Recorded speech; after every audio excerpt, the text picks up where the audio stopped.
Am I recording? Am I in focus this time?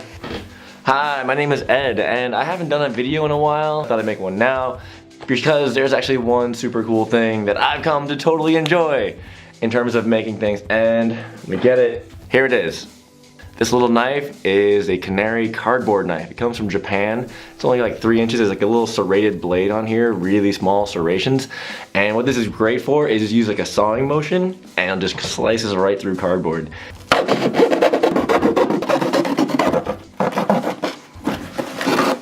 And you might think, who cares? Because cardboard cutting should be easy, right? It's kind of something that we've taken care of many times before.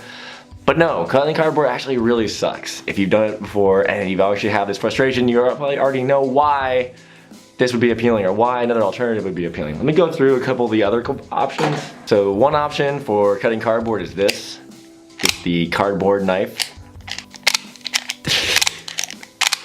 Sounds so good. It sounds like you're gonna like do something. You're gonna like really like get some work done, which is what this is for. This is for like just like ripping up boxes. This is like you want to cut something open, you want to slice cardboard into pieces so it's easier to recycle. If this is your thing. You want to do straight lines and craft work.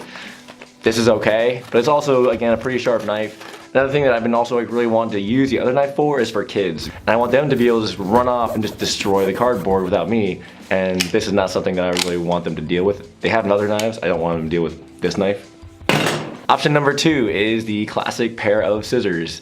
They work all right. A couple problems with them, like one is that for kids, getting that pressure is pretty tough. And the other thing about it is actually getting inside. The inside corners, this just is terrible. If you have a piece and you're cutting like the outside, this is phenomenal. This will just do nice curves. You have so much control. It's a great thing to finish things up with. But if you just want to be more creative, you just want to just say, I'm just going to start cutting this thing up right away, back to this guy. And each one of these only costs $7, which is super cheap. I have 2 of them currently because I have 2 kids. They are young and I am not worried at all about them like cutting their fingers. You can just do this, you can just do this. I'm not gonna do it too hard because I actually, if I do kind of like really cut at it, I will actually break the skin, I will bleed, and it's not gonna be very much fun. I don't have a problem with bleeding by accident. I don't wanna do it intentionally. But yeah, of all the things that I've been using in the past year, I got a couple of new 3D printers over there. I got some other cool tools. I have a bunch of like new electronics, but in the past year, that's been like the one thing. I've been so happy to get that, and I am now giving them away as presents to all the other kids who I am in charge of getting presents for Christmas. They're getting other stuff too, but I know it's gonna be something that long after the other toys are done, they're still gonna use this a lot. So yeah, that's my recommendation. Best of 2017. Robot. If you get one, if you make anything cool, please let me know.